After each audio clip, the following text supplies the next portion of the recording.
The NFL approved an emergency quarterback rule on Monday, and it is a little bit difficult to figure out. But tonight, we will dive into how it breaks down and we will reveal whether or not it impacts the Dallas Cowboys entering the 2023 offseason. We'll dive into all of this. We will also talk about the controversial Thursday night football rule that was approved today. And towards the end of the show, a few fun numbers regarding Terrence Williams, a former Cowboys starter's season in Mexico Pro Football. So we'll dive into all of it. Welcome into the show. Do me a favor, hit the like button, share the stream, and let's get this started. Here we go.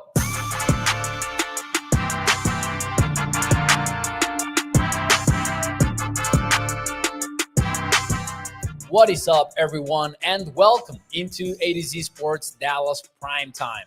I am your host, Mauricio Rodriguez, streaming with you live every Sunday through Thursday night at 8 p.m. Central here on Dallas On Demand Sports Talk Network. With a lot more content coming your way, make sure that you check out a2zsports.com/Dallas. And as always, remember that Primetime is brought to you by our friends over at Freeman Mazda.net. We will talk more about them and the ride of the week in a few moments here on the show. But before we do any of that, there were a lot of announcements by the NFL today because spring meetings were taking place. Owners were together and some rules were approved, some others were not. It was announced that a draft is going to take place on Lambeau Field. It's actually going to take place inside Lambeau Field. So I think that's going to be fun, actually. A Super Bowl for Santa Clara, for San Francisco, was announced as well. But in more relevant news, in more pressing news for the Cowboys and for every other NFL team, there was a quarterback rule that was approved. Now, reading it at first, many people might have been confused. I know I was confused.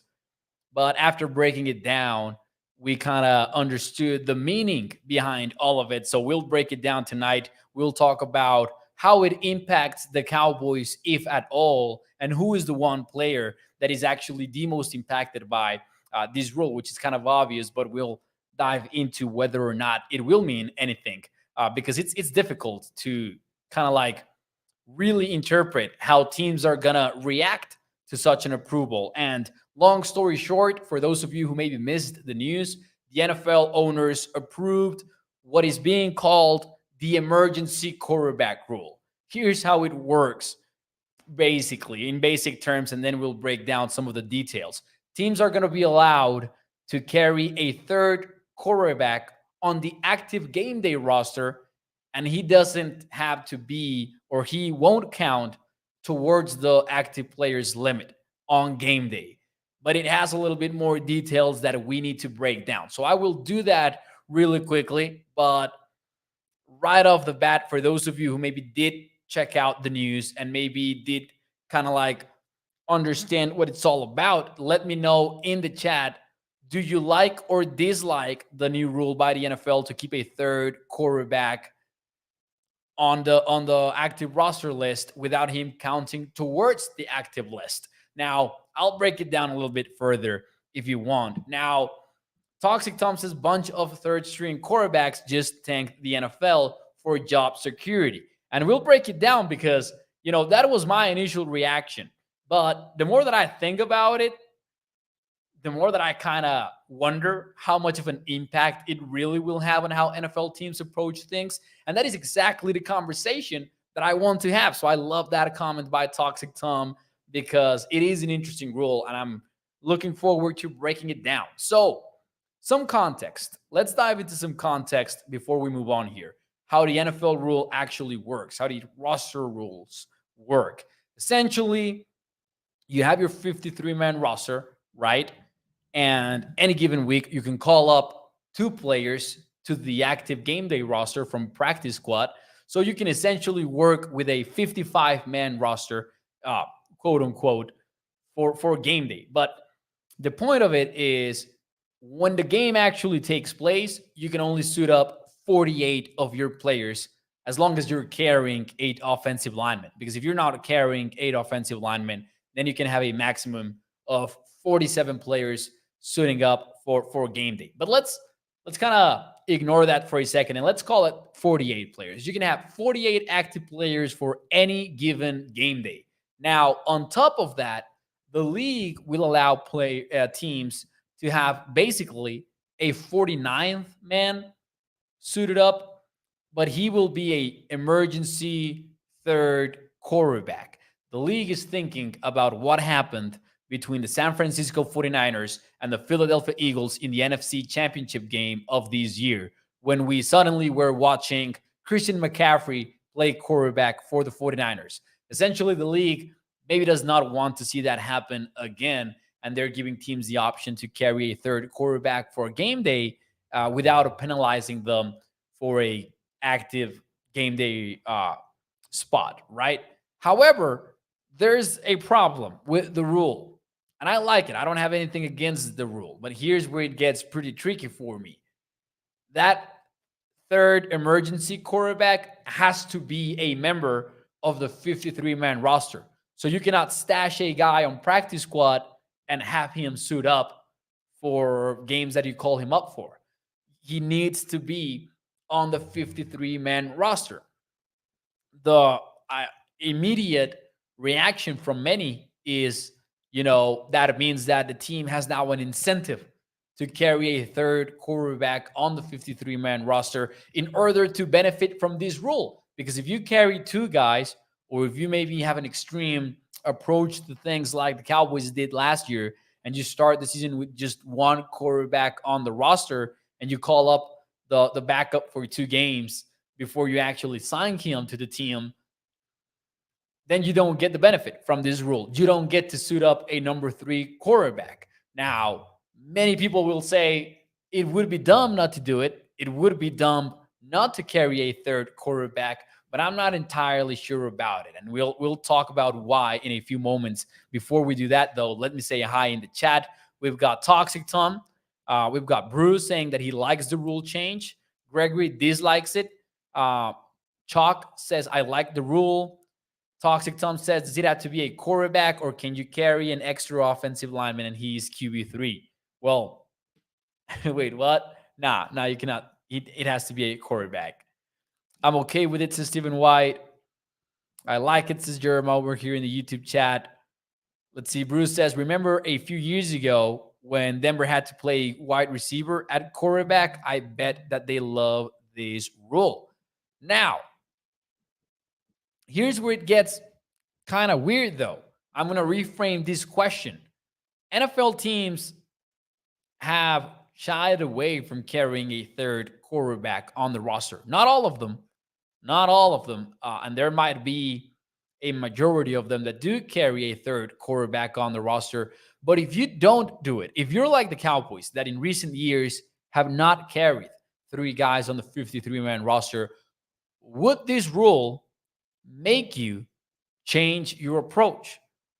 If you are a team that does not carry 3 quarterbacks, does this rule really change your mind? Let me know in the chat. I think that this is where things get interesting. While you do that, and before I give you my answer, and spoiler alert, my explanation of what the impact could be for the Cowboys, let me talk to you about our friends over at freemanmazda.net, because the ride of the week is here. From Freeman Mazda, a family-owned business, has been so for over 65 years, and you can check out their wide range of new and used vehicles over at their car dealership in Irving, Texas. You can also browse through their wide range of vehicles at freemanmazda.net, and in there, you can see the features of every car. You can see pictures of the inside and outside of every vehicle, and that includes, of course, the Freeman Mazda Ride of the Week, which in this case, it is the new 2024 Mazda CX-90 2.5 Premium Plus all-wheel drive. This is a hybrid, plug-in hybrid electric vehicle, by the way. It starts at $58,475. It's got all-wheel drive, Wi-Fi hotspot, third-row seating, a sunroof, and rear air conditioning. You can check it out over at freemanmazda.net. and see all of the features in there. So my question from me to you is, would this rule change how you do things? Happy birthday, says Tyler Brown. And thank you, sir. I appreciate it. I appreciate it. Toxic Tom says, while Dak has been hurt, I will go with no. I think that using the practice squad and calling up a guy after the game is more pragmatic. I'm also assuming that if we lose Dak, we are losing that game.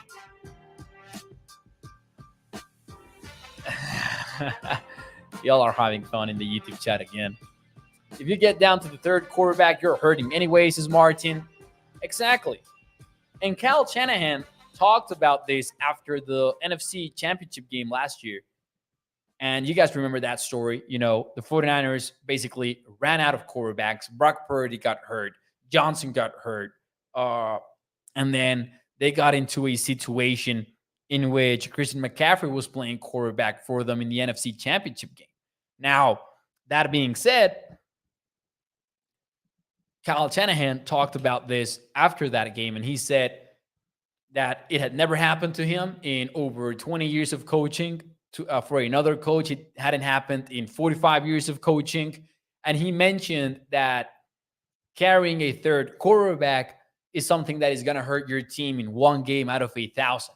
Now, that's the beauty of the rule, that if you already carry a third quarterback on your roster, then you can suit him up. But if you're a team that sees more value in carrying, say, a seventh cornerback, or maybe a seventh wide receiver, or a fourth tight end, or a 10th offensive lineman, if you see more value in carrying a player that it's either solid depth for your team or maybe a top tier special teamer, then there's more value to that than carrying a guy that is very unlikely to see the playing field in the first place. And I think that's why we have been seeing fewer and fewer teams carrying that third quarterback in the first place. I think that if you have a philosophy and you say, you know what, the anatomy that I want for my 53-man roster does not include a third quarterback, I do not think that this rule is enough to change that philosophy. I don't think that. So, for example, I think that for the Cowboys, the way that it could, impact the Cowboys is that Will Grier might be likelier to have a job in the 53-man roster for Dallas. Because if the Cowboys see enough value in getting a third guy suited up at quarterback, then they might be willing to carry Will Grier over, say, I'm not going to say a fullback just because of the Mike McCarthy particular case, but say a one more cornerback, one more wide receiver, one more safety, one more cornerback. But at the same time, I just don't think that that will happen. I think that the Cowboys will rather have a special teamer on the team or a guy that can provide some solid backup services at another position. And as you guys have said already, as you guys have already said in the chat, you're going to get a situation in which if you are already down to Will Grier, like, are you really hoping to win that game? And this might be ironic because the Cowboys just won 4 games with a backup quarterback last year and then 1 game before that. But I don't see the value there. I don't see enough value there to sacrifice your philosophy just to make the most out of that rule. That might not come into play very often. Now, some more details on the rule. That emergency quarterback cannot play if the other 2 quarterbacks are not hurt.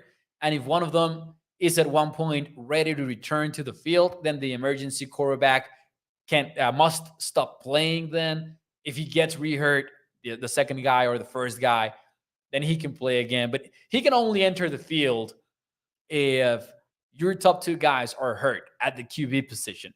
Now, that's one of the rules.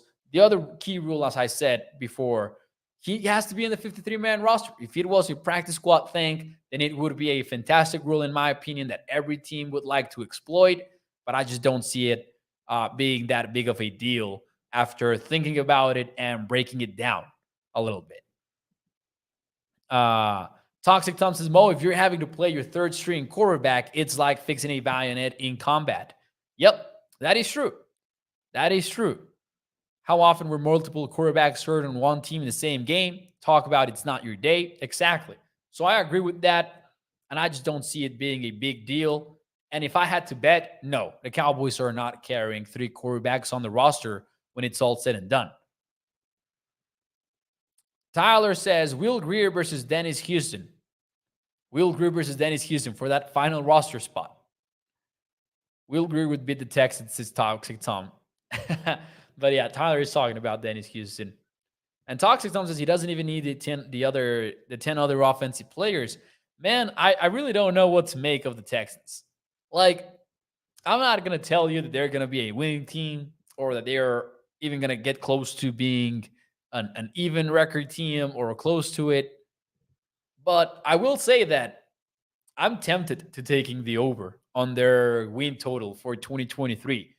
Not because of CJ Stroud, not because of, having added players like Dalton Schultz or anything like that. I just think that they raised the floor a little bit over there in Houston. Maybe the upside is still not there, but they do play in the AFC South, and that's kind of a weak division right now. Even with Trevor Lawrence and the Jaguars, it is a weak division. They can get away with some wins here and there. And they did add many players that, in my opinion, raised the floor a little bit. Because maybe there were not splash free agent signings, but there were tiny signings across the entire roster. And I could see them being just a tiny little bit better. I could see that. Plus, I do think that DeMeco Ryans is a good head coach. I think that Bobby Slowick could be a good offensive coordinator right off the bat. They added Shaq Mason at offensive line. They extended Laramie Tunsil. They have some stuff going on. They drafted a center. Not going to lie, I low-key want to take that over in the win totals. I want to put together a show in which we go through various win totals and we make a bet on them. I think that May is a perfect month to do that. So I'll probably do that, and we'll have some fun talking about some teams here and there. I also want to put together like a playoff projection, and especially to dive into which teams could be the new kids on the block with the way that the playoffs go in the NFL. Tommy says, so Mo, you think the Texans could beat out the Jags in the AFC South? No, I don't think so. I think they could win a game against the Jaguars, yeah. But I think that the Jaguars are taking the AFC South. I also have questions about the Jaguars. Like, that is a team that finished as the 30th best passing defense in the NFL last year per Football Outsiders DVOA. So even though I love Trevor Lawrence and I like what the Jaguars are building, I mean, I don't see them as this perfectly built team. Like, their offensive line is also questionable. Cam Robinson is going to be suspended to start the season. So you're betting on first-round rookie Anton Harrison on the right side and Walker Little on the left side. It's going to be weird for the Jaguars. Houston is a baseball town, right? Moses Toxic Tom. He's just balling me. Fant will be the third quarterback, so Stephen White. Oh, could you imagine that? He did have one passing touchdown with the Tennessee Bulls. So Princeton Fant, the UDFA tight end. maybe he could be the third string quarterback. All kidding aside, like, if the Cowboys do not make the most out of that rule, who is the emergency QB of the Cowboys? Is there one? Because I know that maybe Cedric Wilson was at one point, but I don't know right now who's your emergency quarterback, or if you just wildcat the whole thing with Deuce Vaughn and Tony Pollard running the show. I would like that. I wouldn't mind that. I would like to see some wildcat there. Anyways, moving on a little bit here from the quarterback rule. I mean, I wanted to dive into it because it dominated the news cycle today, and I thought there would be questions about it. So I figured, why not dive into it and how it impacts the Cowboys? Pretty much my answer is not at all. I don't think that the Cowboys carry Will Greer on the roster just for the sake of having him suit up as the emergency guy. Although I will say this, if the Cowboys had drafted somebody, right? If they had taken a developmental project late in the NFL draft, then this would be awesome news because you wouldn't have to worry about who suit ups on game day. Like you're already carrying him on the roster, might as well benefit from it. I'm interested in seeing how many teams change their philosophy there. But anyways, moving on, there was another rule change in the NFL today, and this one was more of a controversial one. Long story short, the NFL is now allowing flexing Thursday night football games. My question from me to you in the chat is fair or foul? Is this new rule fair or foul? Now, let me read to you exactly how it works, right? Because it's also a little bit weird of a rule change. Basically, this is how it reads. The NFL will have the capacity to flex a limited number of late season Thursday night football games on Amazon Prime. Now, they do need to do that with a warning of what is it? 20, let me find the exact number of days that they need to let it be known. 28 days. So, say that you buy tickets for week 13 Thursday night football game, Seattle Seahawks at Dallas Cowboys. Say that you buy those tickets. 28 days before that, the NFL might say, oh, that's actually not going to be the Thursday night football game. That's a lot of days. Giants owner John Mara called the proposal abusive of fans because the logic was, man, if you change a Thursday night game to Sunday, that's different from changing a Sunday noon game to Sunday night football. That's happening on the same day. Your travel plans are unlikely to be affected if you are indeed traveling to the game. But if you already have your plane tickets, if you already have your hotel room for that Thursday night game, and then they switch up on you and they tell you, oh, that game is actually taking place on Sunday, and the same for the game that is actually being flexed into Thursday night football, like all of your travel plans go to the trash. Like they're garbage from one moment to another.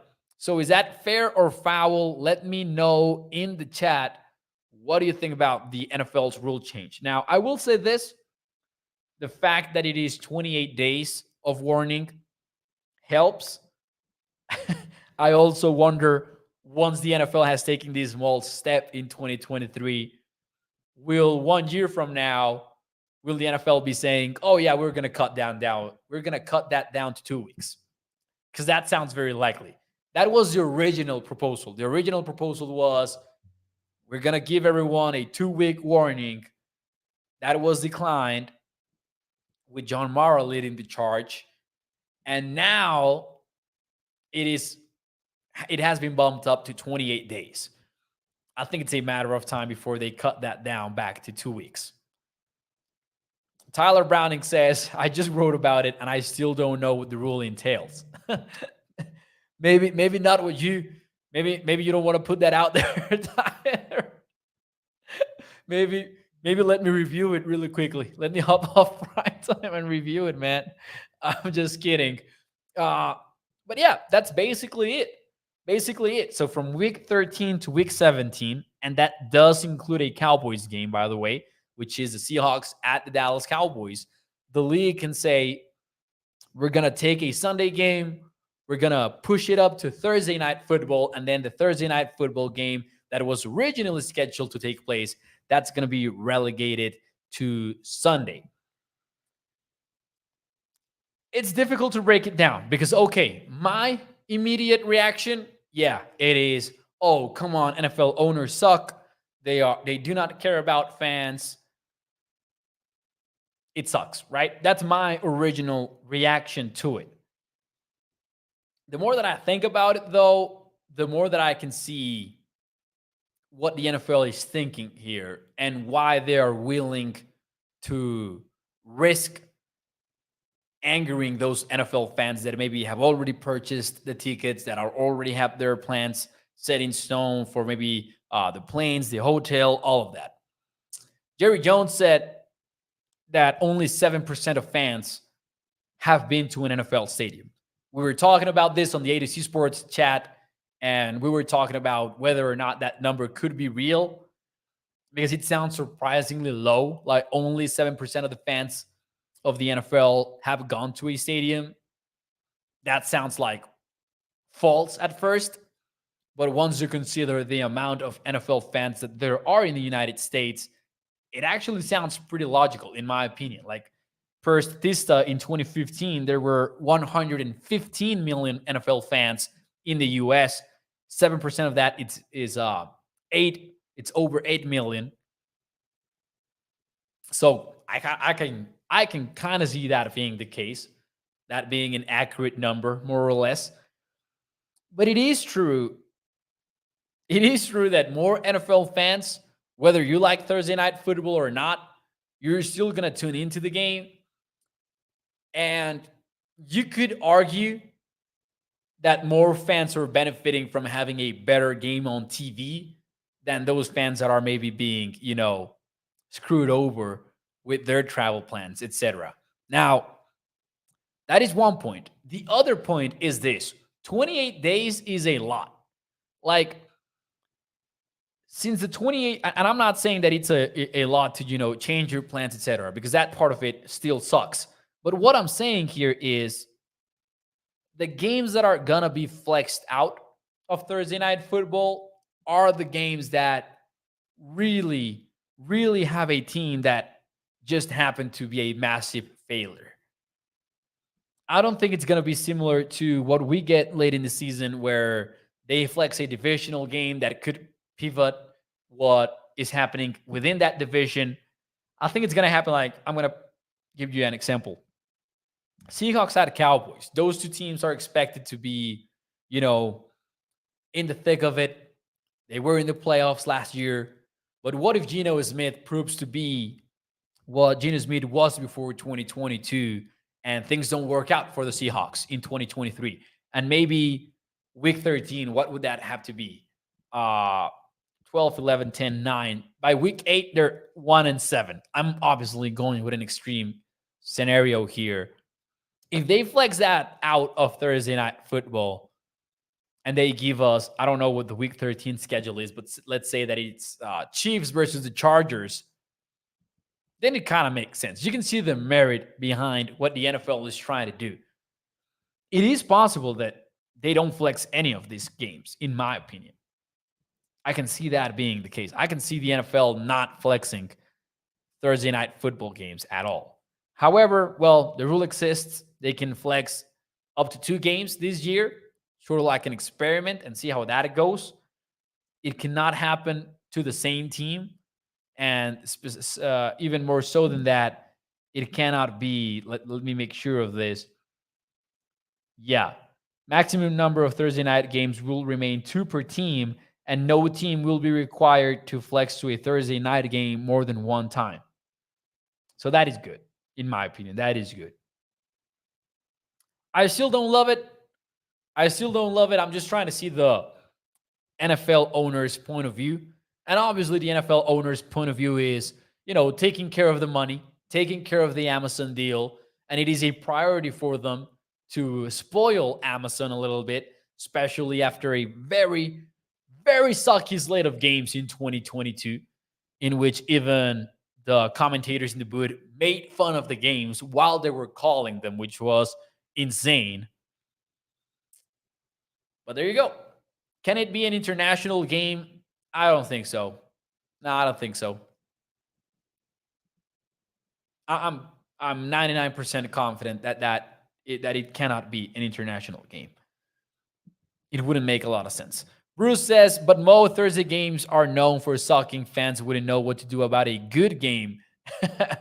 Yeah, that is true. Like, if we're being real, even though we can complain about Thursday night games, what they mean for player health, whether or not they have been attractive in the past, like, let's admit it.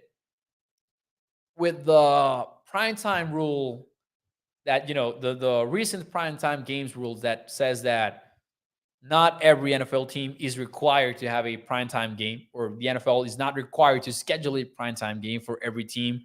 We're going to get better primetime games, and we're going to get better Thursday night football games thanks to that rule. And then on top of that, if it backfires and one of the week 13 through week 17 Thursday night football games suck or has an irrelevant team in it, then the league can flex it out of the primetime slot and they can give us a better game.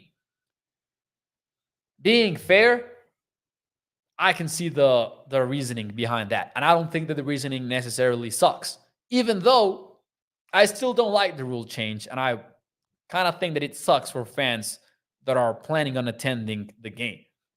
Like in my case, and I know that mine maybe is an extreme case, but I think it applies for everyone who roots for a team that while being out of town. I wouldn't make plans to go watch a Thursday night game if it's in that time frame. I wouldn't. Like, would you? Unless you are a guy that, unless you're somebody that goes to multiple games in a season.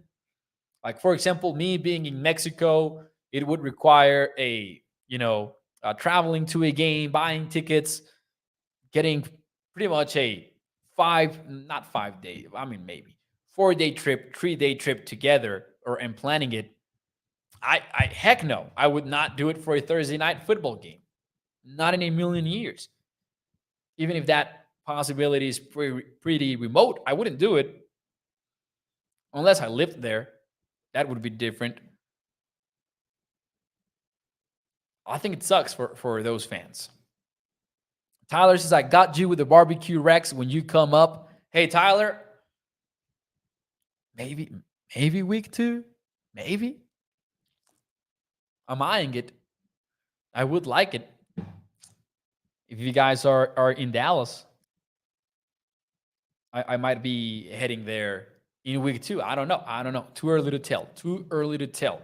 This is just a preliminary thought, if you will. I would like it. It won't matter, Mo. The Cowboys could be 1-15 or 15-1, and the Cowboys are going to be on prime time regardless of who they play. That is a fair point from Tommy, especially for Cowboys fans. It might not matter a lot. Bruce says, but Mo, Thursday games are known for sucking. Oh, yeah, I already had read that one. My bad. Stephen White says, I don't like watching football, period. Still getting commercials. John Jones says, go Cowboys. Come to the Philly game. I'll show you Philly. This is Toxic Tom. Nah, I would go to a game in Dallas if I do go this season. Anyways, before I get out of here, I wanted to bring you some fun stats for you because I wrote about it for ADC Sports and the article did surprisingly well. So I figured maybe this is something that interests Cowboys fans, especially in the middle of May. Terrence Williams' season came to an end in Mexico. If you have not watched Primetime for a while, you might not know that A, Terrence Williams is out here playing football professionally, and B, you might not know that there is a Mexican professional football league, but there is one. We're headed towards the semifinals this weekend.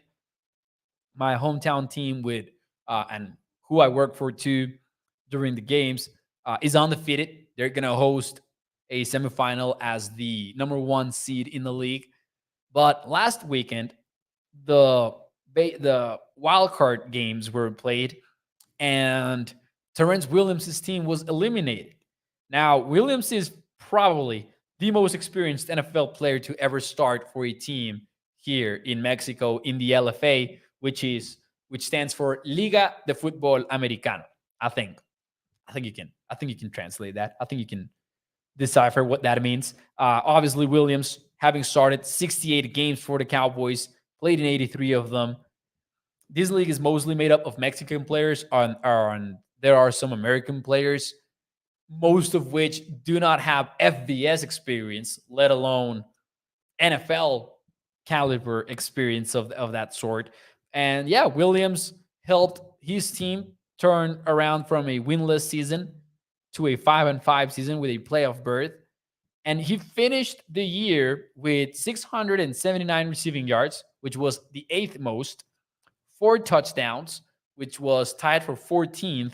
And he did have 6 drops, which was tied for the 7th most in the league. This is a 10 game regular season, if it helps kind of like putting things into context there really quickly. I wouldn't make too much out of those numbers, though, because they might sound like, not huge numbers, but it was a very up and down season for that team. Trevon Boykin, the former TCU standout, was benched from the team because even though they were explosive, they just loved turning the football over. And I just wanted to give you an update before I got out of here. I know many of you will not care, but I thought it was an interesting fact, and you're not going to get it anywhere else. So I said, you know what? Let me throw that at the end of prime time tonight and see what people say. Toxic Tom is being toxic, and he says, who is Terrence Williams? Crazy that he did start a lot of games for Dallas, though. You should try out to Styler. Oh, no, man. No. No, I shouldn't. These are good players that play, man. They are good players. Thank you for the information, says Gilbert. There you go. Now you know, essentially. Anyways, ladies and gentlemen, that will be it for me tonight on ADC Sports Dallas Primetime this Monday night. I hope that you guys had a fantastic start to the week. I hope that continues to be the case. And I will see you tomorrow at 8 p.m. Central Time. OTAs have kicked off. So one of these days, we're likely going to hear from the Cowboys coaches. We're likely going to have some media availability. And we're going to have a lot to talk about this week. Thank you so much for tuning into the show. I appreciate you taking the time. And as always, remember that Prime Time is brought to you by our friends over at freemanmazda.net. Nos vemos el día de mañana. Bye-bye.